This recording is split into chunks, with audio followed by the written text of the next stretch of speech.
이 시간 함께 성도의 유익은 무엇인가 라는 제목을 가지고 함께 말씀 나누기를 소망합니다.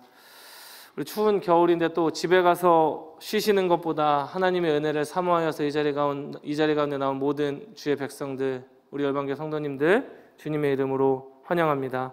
이 시간 특별히 은혜 부어주시는 귀한 시간 되기를 소망합니다. 제가 설교를 시작하면서 우리 성도님들께 한 가지 좀 질문을 드리고 시작하고 싶은데, 우리 성도님들은 아멘이라고 크게 화답해 주시면 좋겠습니다. 우리 사랑하는 성도님들, 집에서 쉬시는 것보다, 그리고 이 연말에 사실 누구를 만나기도 어렵지만 연말에 분위기를 내는 것보다 하나님을 사랑하셔서 이 자리 가운데 나오신 것이 맞으시죠? 감사합니다. 혹시라도 억지로 나오신 분 있으십니까? 우리 새가족교구 오늘 많이 나오셨는데 교구장님이나 목자가 반드시 나와야 된다고 하도 강조해서 억지로 나오신 분들 있으세요? 없다고 좀 크게 해주셔야 되거든요. 없으시죠? 감사합니다. 아마 이 새가족교구의 모습을 보고 짐작하건대 최강하 교구장님께서 가장 부담을 느끼시지 않으실까 싶기도 합니다.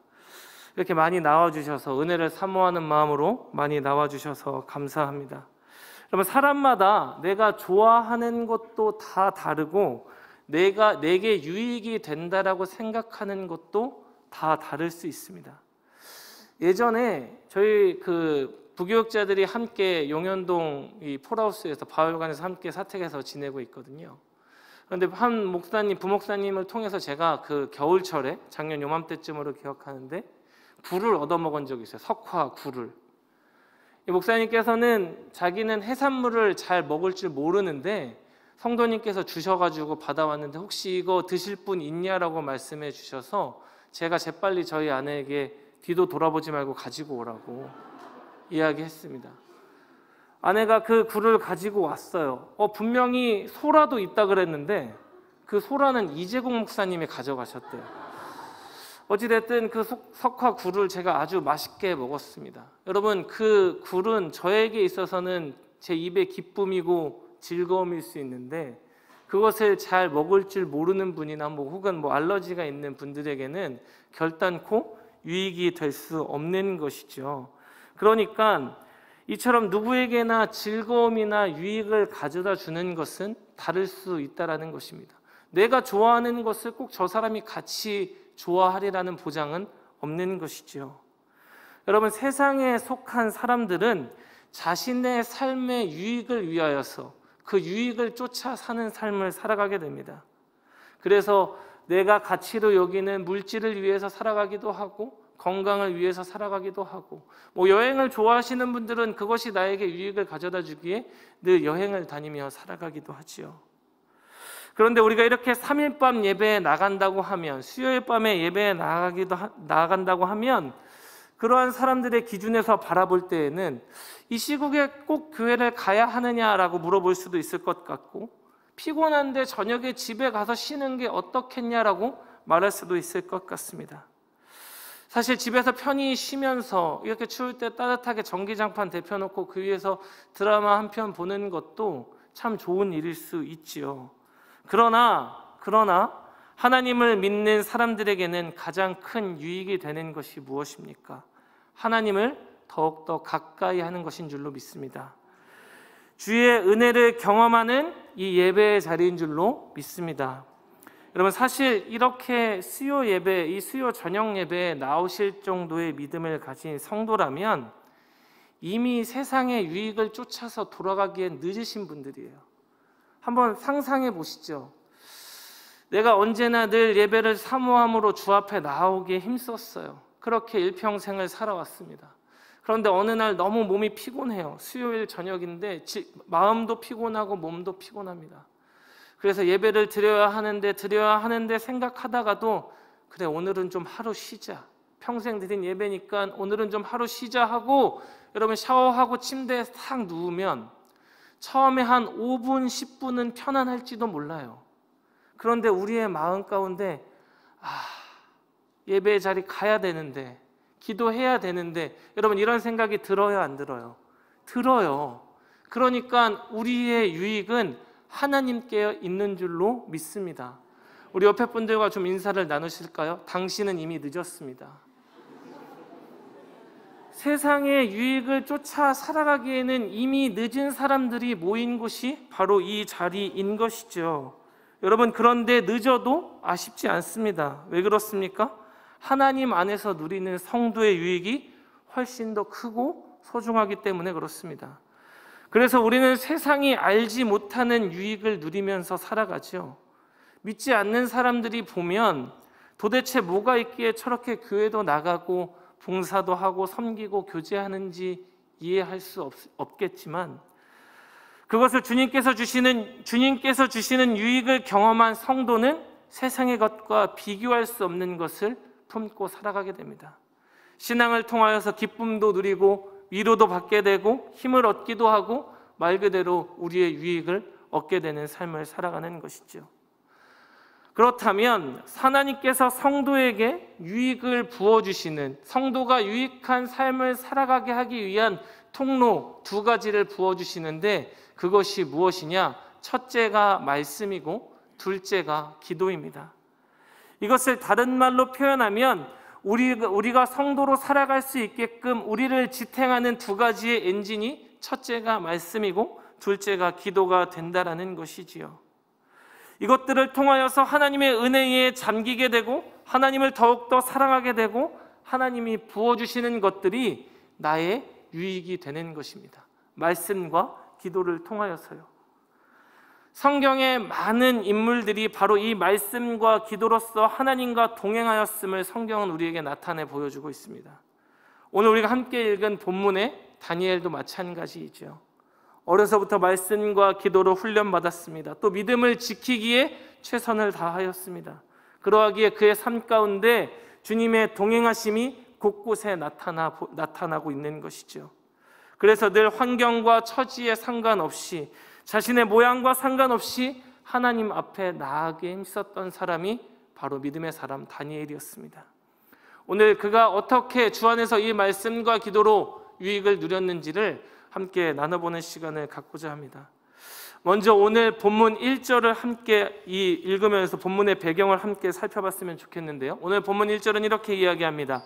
메대 족속 아하수에로의 아들 다리오가 갈대아 나라의 왕으로 세움을 받던 첫 해, 그러니까 이 메대라고 하는 나라의 아하수에로 왕이 세움받은 첫 해가 이 9장에 시작하는 배경이 된다라고 이야기하고 있습니다.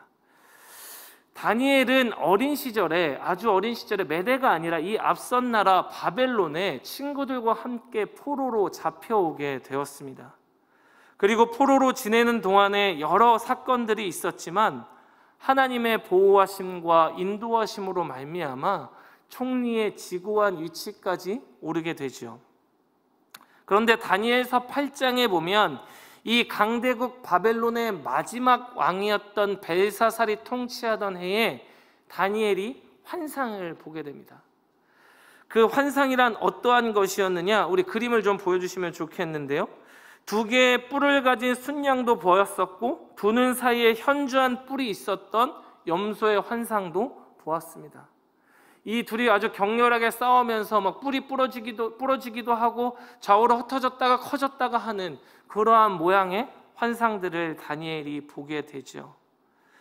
여러분, 이 환상의 내용은 사실 다니엘 자신과는 크게 상관이 없을지도 모르는 바벨론 이후에 등장하는 강대국들의 역사를 보여주는 환상이었거든요. 메데와 바사, 그리스, 로마, 그리고 그곳 가운데 곳곳에 나타나는 그 완악한 통치자들의 모습을 이 환상을 통해서 다니엘에게 보여주셨습니다. 그런데 메대 족속 아하술의 아들 이 갈대아 나라의 왕으로 세움받던 첫 해라고 본문의 배경을 밝히고 있죠. 이 환상, 그가 어렸을 때는 분명히 바벨론의 포로로 잡혀왔는데 이 바벨론이라고 하는 나라가 환상에서 본 것처럼 메대와 바사에게 멸망당하는 것을 경험한 해, 그러니까 바벨론이 멸망한 해가 바로 이 오늘 본문의 배경이 된다라는 것이죠. 그러니까 그가 본 환상이 그대로 성취된 거예요.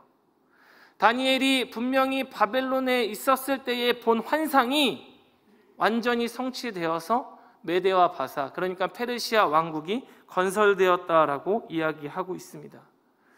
그럼 만약에 제가 다니엘이었으면 바벨론이 멸망하고 페르시아가 세워지는 그 과정을 보면서 엄청 놀랐을 것 같아요. 왜? 내가 몇 년 전에 보았던 그 환상의 모습 그대로 역사가 실현되고 있잖아요. 얼마나 놀랍겠어요. 신기하겠어요. 여러분 한번 상상해 보시죠.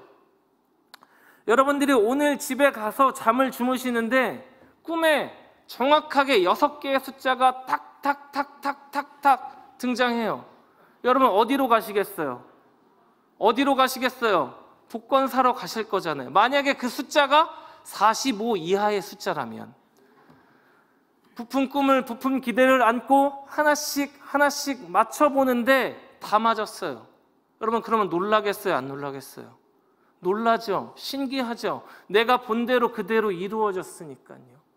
다니엘이 벨사살이 다스리던 때에 순양과 순점소가 아주 격렬하게 싸우는 환상도 보았고 그 뿔이 흩어졌다가 커졌다가 세워지는 모습들을 보았습니다. 그러니까 어찌 보면 그와는 상관없이 몇백 년이 지난 뒤의 역사일 테지만 가장 먼저 페르시아가 세워지는 그 환상대로 성취되어지는 모습을 보았다라는 것이죠. 굉장히 놀랄 만한 일입니다. 그런데 다니엘은 놀라거나 신기해하지 않았습니다. 그가 아하수에로 왕이 세움을 받고 난 뒤에, 그러니까 메대와 바사의 왕국이 세워지고 난 뒤에 가장 먼저 했던 행동이 무엇이었느냐? 본문 2절의 말씀을 함께 읽어보도록 하겠습니다. 본문 2절입니다. 시작. 곧 그 통치 원년에 나 다니엘이 책을 통해 여호와께서 말씀으로 선지자 예레미야에게 알려주신 그 연수를 깨달았나니 곧 예루살렘의 황폐함이 70년 만에 그치리라 하신 것이니라. 곧 그 통치 원년에 나 다니엘이 책을 통해 여호와께서 말씀으로 선지자 예레미야에게 알려주신 그 연수를 깨달았대요. 그가 본 환상이 실현되는 모습을 보고 가장 먼저 한 행동이 무엇이었냐면 말씀을 찾아보는 것이었습니다. 만약에 저였다라면 놀랍고 신기해서 자랑하기도 하고 뿌듯해하기도 하고 스스로 자랑스러워할 법도 했는데 그는 그러한 행동을 취한 것이 아니라 그렇게 역사가 실현되어지는 모습을 보면서 가장 먼저 한 행동이 무엇이었느냐? 선지자가 기록한 말씀을 찾아본 것이지요. 아마 그가 읽은 성경의 말씀은 예레미야서였을 거예요. 예레미야 25장 11절로 13절은 이렇게 이야기합니다. 제가 한번 천천히 읽어볼게요. 이 모든 땅이 폐허가 되어 놀랄 일이 될 것이며 이 민족들은 70년 동안 바벨론의 왕을 섬기리라. 여호와의 말씀이니라. 70년이 끝나면 내가 바벨론의 왕과 그의 나라와 갈대아인의 땅을 그 죄악으로 말미암아 벌하여 영원히 폐허가 되게 하되 내가 그 땅을 향하여 선언한 바 곧 예레미야가 모든 민족을 향하여 예언하고 이 책에 기록한 나의 모든 말을 그 땅에 임하게 하리라. 예루살렘이 망하게 되고 70년 동안 바벨론에서 포로 생활을 하게 될 것이고 바벨론이 망한 다음에야 하나님의 백성은 다시 예루살렘으로 돌아오게 된다라는 선지자 예레미야가 기록한 말씀입니다. 그리고 실제로 어떻게 되었습니까? 이 말씀에 기록된 대로 그리고 다니엘이 본 환상의 모습대로 바벨론이 멸망하였습니다. 여러분 이 모든 것이 누구의 계획 안에 있던 거예요? 하나님의 섭리 안에, 하나님의 계획 안에 있었던 것입니다. 다니엘이 포로로 잡혀온 것이 주전 605년경이었고 바벨론이 망하게 된 것이 주전 539년이니까 유대 백성이 포로 생활을 마치고 다시 예루살렘으로 돌아갈 때가 이 말씀에 근거하자면 이제 1년 혹은 2년 정도 남은 시점이 되는 것이죠. 여러분 다니엘은 이미 환상을 통하여서 강대국들의 역사의 흐름을 알았습니다. 이전에도 다른 사람들은 하지 못했던 꿈의 해석이나 환상의 해석들을 해왔기에 다니엘은 결코 그것을 무시하지 않았을 거예요. 외면하지 않았을 것입니다. 그러나 다니엘이 가장 탁월하게 그리고 확실하게 하나님의 뜻을, 하나님의 통치를, 하나님의 섭리를 깨닫게 된 때가 언제입니까? 선지자의 말씀을 보았을 때요.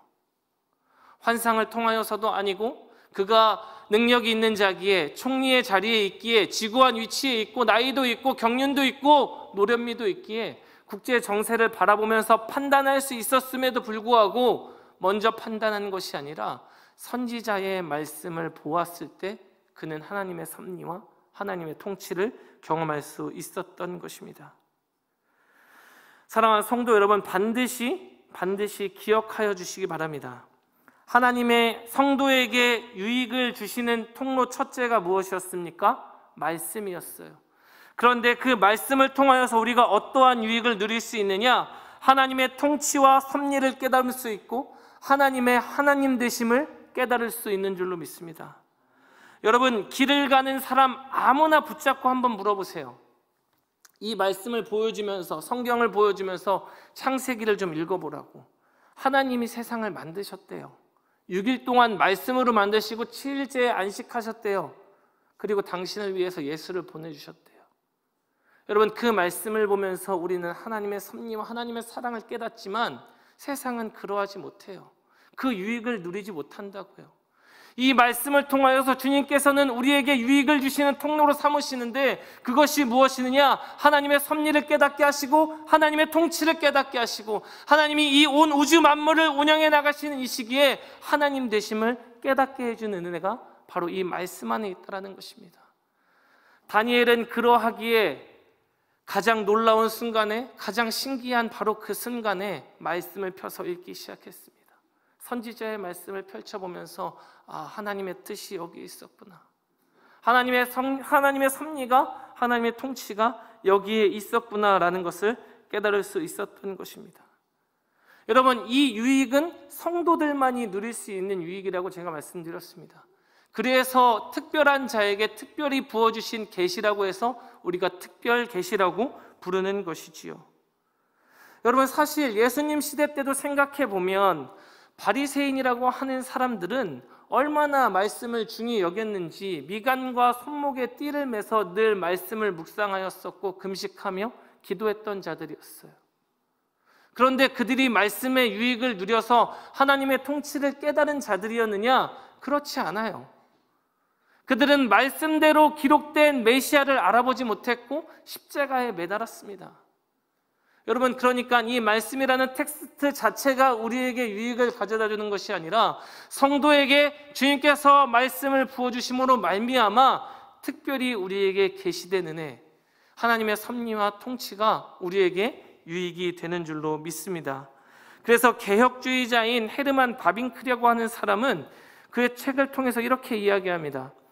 하나님은 다른 사람들이 신자들에 대해 의도했던 악을 그들의 유익으로 바꾸었으며 그들을 대항하는 준비된 모든 기구들을 성공하지 못할 것이며 심지어 그들의 머리털까지도 모두 샘바되고 모든 것은 그들의 선과 유익을 위해 일한다.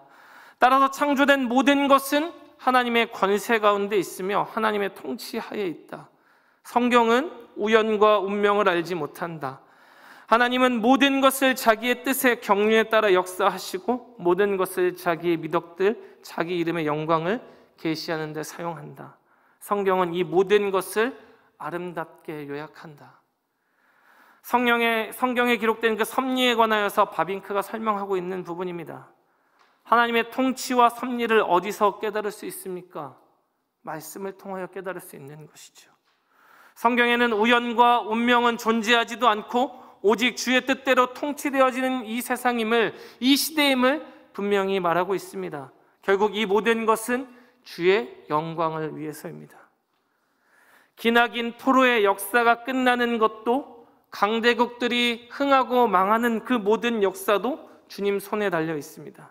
그것을 말씀이 가르쳐주고 있는 것이지요. 그러하기에 사랑하는 성도 여러분, 주님의 은혜에 잠기어 말씀을 통해 하나님을 깨닫는 역사가 있기를 소망합니다. 여러분, 이것이 말씀을 통해 얻게 되는 성도의 유익인 것이죠. 다른 것을 통해 경험할 수 없는 하나님의 하나님 되심이 오직 말씀을 통하여서 우리에게 증거되어지는 것입니다. 오직 말씀 외에는 하나님을 깨달을 수 없는 줄로 믿습니다. 이렇게 말씀을 통하여서 선지자가 기록한 그 하나님의 말씀을 통하여서 그의 통치와 그의 섭리를 경험한 다니엘이 이어서 바로 한 행동이 있습니다. 그것이 무엇일까?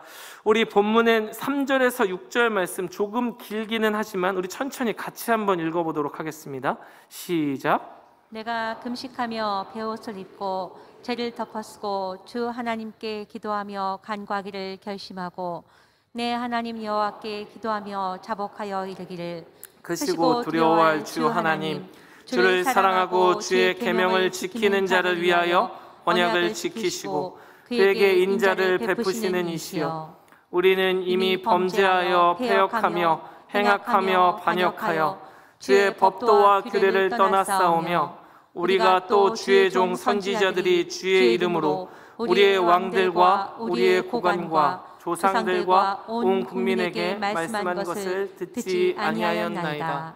아멘. 이렇게 주의 섭리와 주의 통치에 관하여서 이야기할 때면 늘 몇몇의 사람들은 이러한 의문을 품습니다. 목사님, 그러면 주님께서 원하시는 때에 원하는 역사를 이루어 가시는 것이라면 우리가 굳이 기도해야 될 필요가 있습니까? 내가 기도한다고 해서 그 연수가 줄어드는 것도 아니고 하나님이 역사하시기로 결정하신 그것이 바뀌어지는 것도 아닐 터인데 우리가 기도해야 될 이유가 어디 있느냐 말입니다. 여러분, 그런데 다니엘은 그 섭리와 통치를 경험하자마자, 말씀을 통하여서 하나님을 깨닫자마자 가장 먼저 한 행동이 기도였습니다. 그는 그분의 통치와 섭리를 통하여서 선지자의 말씀을 깨달았죠. 그리고 이제 곧 예루살렘으로 돌아가게 될 것을 알고 있었습니다. 그리고 그는 다른 것이 아니라 가장 먼저 한 행동이 베옷을 입고 죄를 덮었으며 간구하고 회개하며 기도하였던 것입니다. 여러분, 기도의 유익이 무엇일까요? 기도가 성도에게 유익이 되는 것이 무엇일까요? 여러분, 우리가 간절히 기도하고 부르짖을 때에, 금식하며 눈물을 흘리며 기도할 때에 주님께서는 우리를 사랑하시기에 우리의 그 간절한 부르짖음을 외면치 않으시고 응답해 주시니까 우리에게 유익이 생기는 것입니까? 여러분, 물론 맞아요. 이것은 성도에게 있어서 굉장히 큰 유익임에 틀림이 없습니다. 우리가 간절히 소망했던 것들, 수술을 앞둔 가족을 위한 기도나 어려워진 사업장을 위한 기도, 큰 시험을 앞에 두고 있는 자녀를 위한 그 간절한 제목을 가지고 주 앞에 부르짖고 또 원하는 대로 이루어달라고 간절하게 주님 앞에 기도할 때에 주님께서 우리의 기도를 들으시고 원하시는 모습과 모양대로 응답해 주시는 것은 성도에게 있어서 굉장히 큰 유익임에 틀림이 없습니다. 여러분, 우리 교회가 잘하는 것 가운데 하나가 무엇입니까? 서로의 기도의 제목을 나누고 서로를 위해서 중보하는 거 잘 하시잖아요. 잘 하시죠?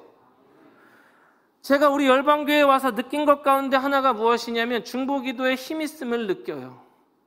한 지체된 성도를 위하여서 우리가 마음을 다하여 기도할 때에 주님께서 아름다운 모습과 모양대로 응답해 주시더라고요. 여러분, 그러한 것을 경험하는 것이 우리 신앙이 얼마나 큰 즐거움입니까? 얼마나 큰 기쁨입니까? 사랑하는 성도 여러분, 기도에는 힘이 있는 줄로 믿습니다. 그렇다면 다니엘이 처한 상황 가운데서 다니엘은 어떤 기도를 했어야 하는 것일까? 여러분, 제가 앞서서 말씀드렸습니다. 바벨론이 멸망한 뒤에 이제 이스라엘 백성들은 예루살렘으로 돌아가게 될 거예요. 그런데 이제 그 연수가 길어야 1년 혹은 2년 정도 남았대요. 만약에 제가 다니엘이었다면 이런 기도했을 것 같아요.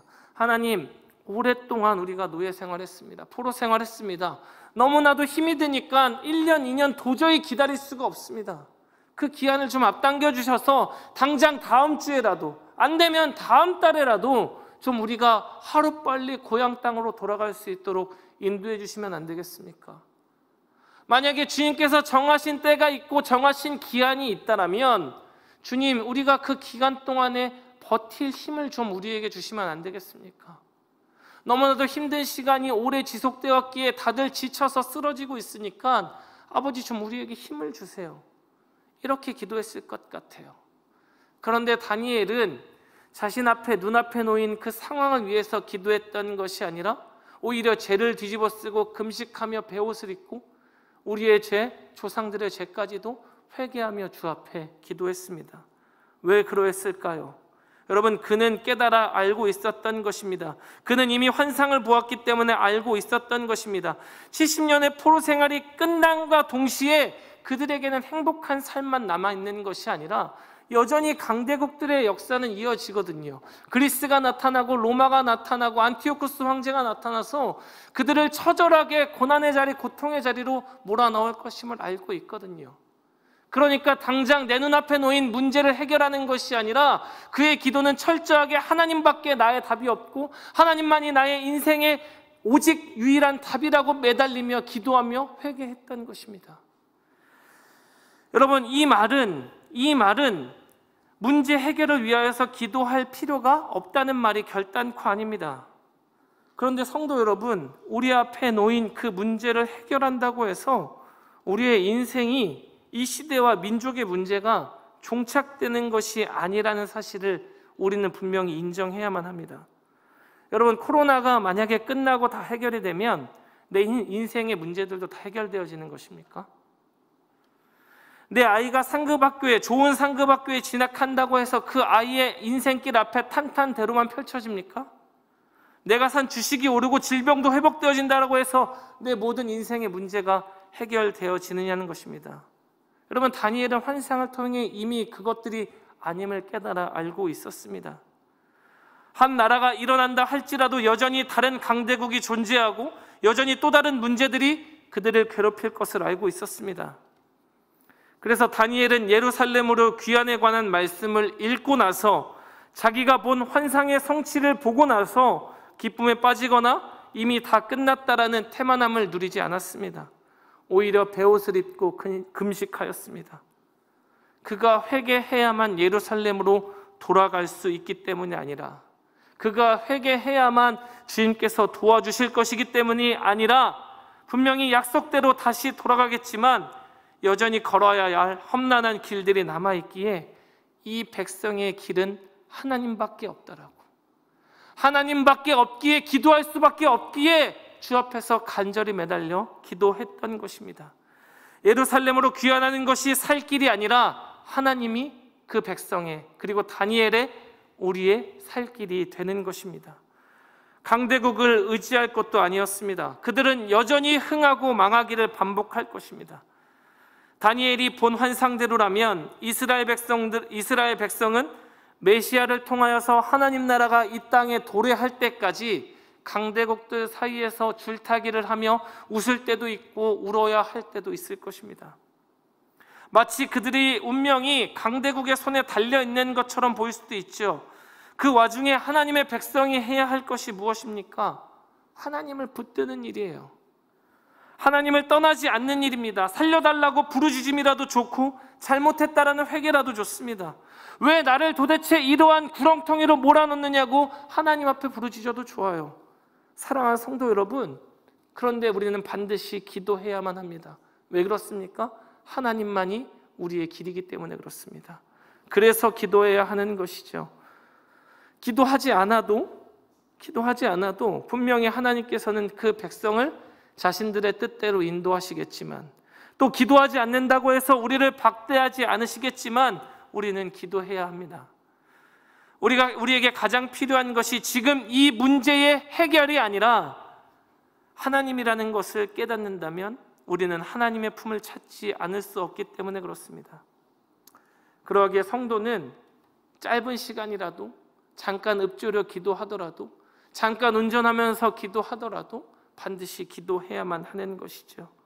응답이 더디다고 하나님을 놓치고 기도를 멈추어서는 안 됩니다. 내 기도대로 고난의 시간이 단축되지 않는다고, 하나님께서 정하신 때에는 어차피 다 해결될 것이라고 우리의 탄원과 간청을 놓쳐서는 안 된다는 것이죠.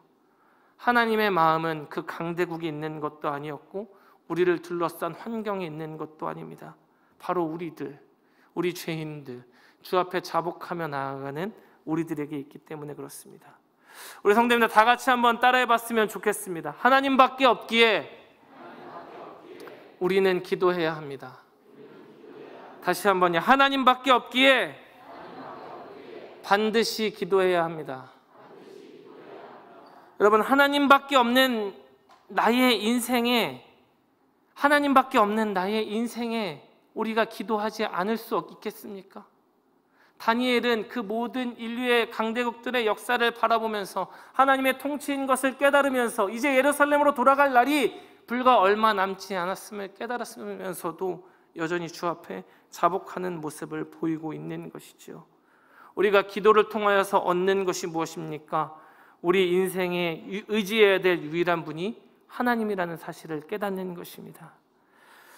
사실 우리가 살아가는 이 땅에서 하나님 나라를 앙망하며 그 믿음을 실천하면서 살자면 그 삶은 세상에서 바라보면 고난에 가까운 삶일 거예요. 제가 앞서서 말씀드렸잖아요. 세상의 사람들은 이 시간에 쉬면서 재충전할지도 몰라요. 그 사람들이 봤을 때는 왜 저러나 싶을지도 몰라요. 그런데 제가 처음에 말씀드렸잖아요. 이미 돌아가기엔 늦으셨어요. 우리에겐 누구밖에 없는 거예요? 하나님밖에 없는 거예요. 하나님밖에 없으면 기도해야 하는 것이 마땅하잖아요. 여러분, 솔직히 다니엘이 인생에서 얼마나 많은 시련이 있었겠습니까? 어린 나이에 왕의 눈에 들어서 궁을 떠난 적도 없었고 출세도 했습니다. 지금 이렇게 기도하고 부르짖는 다니엘의 나이가 물론 80이 넘었지만 최고 권력자의 자리 3명의 정승 가운데 한 자리를 차지하고 있었습니다. 그런 그에게 고난이 있었으면 얼마나 있었겠습니까? 다른 프로들이 본다면 오히려 자신을 조롱한다라고 생각할지도 모르겠습니다. 차라리 권력에 아부하고 강대국들의 눈치를 보며 줄타기를 잘 하기만 하면, 그의 위치와 경험과 입장을 생각해 보면 그리 어려운 인생이 아닐 수도 있습니다. 그리 기도가 필요하지 않은 인생일지도 모른다는 것이죠. 그런데 그를 하나님 앞에 무릎 꿇게 만드는 것은 그가 읽은 선지자의 말씀이었고 그가 본 환상의 성취였습니다. 그 말씀을 통하여서 하나님의 하나님 되심을 경험하였던 다니엘은 앞으로의 길이 고난이든 형통이든 하나님을 떠나서는 도저히 답이 보이지 않는다는 것을 알았기에 환경에 요동하지 않았고 강대국들 사이에서 내 눈앞에 놓인 환경에서 줄타기를 하지도 않고 하나님의 품을 찾았습니다. 여러분, 우리가 하나님의 주권 앞에서 기도하는 것이 마땅한 것인가, 아니면 그 때를 기다려야 되는 것이 맞는 것인가, 이런 신학적인 사색도 필요할 수 있죠. 그러나 그러한 사색이 우리의 기도를 멈추게 할 수는 없습니다. 우리의 기도가 주님께서 정하신 그 때를 단축시킬 수 없다고 해서 기도의 무용론을 말할 수도 없는 것이고, 우리가 기도하기만 하면 주님께서 모두 다 이루어 주실 것이라는 기도 만능론 때문도 아닙니다. 결국 우리의 인생의 손을 누구에게 맡겨야 하는가의 문제입니다. 그래서 다니엘은 온몸을 다하여서 기도하고 있는 것이죠. 여러분, 그래서 하나님께서 기도하는 성도에게 주시는 유익이 무엇입니까? 온전히 하나님만 따라갈 수 있는, 하나님만이 나의 길임을 깨닫는 은혜가 기도하는 자에게 주어지는 줄로 믿습니다. 여러분, 그러니까 반드시 기도해야만 하는 것이죠. 원하는 것을 이루어 달라고 기도하고 내 뜻대로 말고 하나님의 뜻대로 하시라고 기도해야 합니다. 우리의 소망대로 이루어 달라고도 기도해야 되고, 순종하게 해달라고도 기도해야 되고, 살려달라고, 고쳐달라고, 인내하게 해달라고 기도해야 합니다. 나의 갈 길을 밝히 보여달라고도 기도해야 되고, 우리 공동체를 위해서도 기도해야 되고, 이 나라와 이 민족과 이 시대를 위해서도 반드시 기도해야만 합니다. 때를 쓰기도 했다가 소리를 치기도 했다가 금식하기도 했다가 침묵하기도 했다가, 그러나 반드시 기도해야만 하는 것입니다. 왜요? 하나님밖에 없기 때문에 그렇습니다. 아무리 생각해봐도 주님밖에 없습니다. 하나님이 없다면 형통도 의미가 없고 고난도 의미가 없는 것이죠. 사랑하는 우리 열방교회 성도 여러분, 기도하는 우리가 되었으면 좋겠습니다. 잠깐 읊조려도 좋습니다. 잠깐 차에서 기도하는 기도여도 좋고, 출근하면서 잠깐 하는 기도여도 좋습니다. 울부짖어도 좋고, 침묵 속에 기도해도 좋고, 잠들기 전에 기도해도 좋습니다. 그러나 반드시 해야만 하는 것입니다. 그 기도가 우리가 하나님밖에 없다라는 고백이 되기 때문에 그렇습니다. 이제 말씀을 정리하려고 합니다. 사랑하는 성도 여러분, 성도의 유익은 말씀과 기도를 통하여서 하나님의 백성들에게 주어집니다. 말씀을 통하여서 하나님의 섭리를 깨닫게 되고 여전히 역사의 주인이시며 온 우주 만물을 통치해 나가시는 이가 하나님이라는 것을 깨닫습니다. 하나님의 하나님 되심을 말씀을 통해서 깨닫게 되는 것이죠. 바로 다니엘이 그러했었습니다. 그가 본 환상을 통하여서 그가 성취된 것을 바라보면서 기뻐하거나 신기하지 않았고 말씀 앞으로 달려 나아갔습니다. 여러분, 우리들의 삶의 모습 가운데, 순간 가운데 늘 말씀 앞으로 달려나가기에 힘쓰는 우리들이 되었으면 좋겠습니다. 그렇게 하나님을 깨달은 그가 가장 먼저 무엇했습니까? 자랑하지 아니하고 기도하였습니다. 회개하며 자복하였습니다. 왜요? 그가 아무리 둘러보아도, 아무리 생각해 보아도 하나님만이 나의 답이니까, 하나님밖에 없기 때문에 그는 기도하였습니다. 예루살렘으로 갈 나를 위해서 기도한 것도 아니고, 나에게 넉넉할 이길 힘을 달라고 기도한 것도 아니고, 주님만이 나의 답이기에 그는 기도했었던 것입니다. 그러한 사실을 깨닫게 되는 것이, 하나님밖에 의지할 분이 없다는 사실을 깨닫게 되는 것이 성도에게 가장 큰 유익인 줄로 믿습니다. 여러분, 코로나의 어려운 시대가 여전히 우리를 조여오고 있습니다. 무엇 하나 기댈 것이 없고 하나님이 멀리 계신 것만 같습니다. 그렇지만 여러분, 바로 그때가 성도의 유익을 찾아야 하는 순간입니다. 말씀에 집중해야 될 때이고, 말씀을 통하여서 하나님이 어떠한 분이신지를 깨달아야 할 때입니다. 또 그것을 통하여서 우리는 기도해야만 하는 것이죠. 때를 써도 좋고 부르짖어도 좋고 어떠한 모습으로 기도해도 좋습니다. 내 기도에 응답이 되지 않아도 기도해야 되고, 나의 상황이 바뀌지 않는다 할지라도 기도해야만 합니다. 잠깐이라도 기도해야 됩니다. 왜 그렇습니까? 우리에게는, 우리 열방교회에게는, 이 나라에게는 하나님밖에 없기 때문에 그렇습니다. 이제 새로운 한 해를 계획하는 우리 교회와 모든 성도들이 주 안에서 말씀과 기도로 유익을 누리고 이 시대를 초월하여서 하나님으로 말미암아 기쁨을 누리는 귀한 은혜가 있기를 주님의 이름으로 축원드립니다.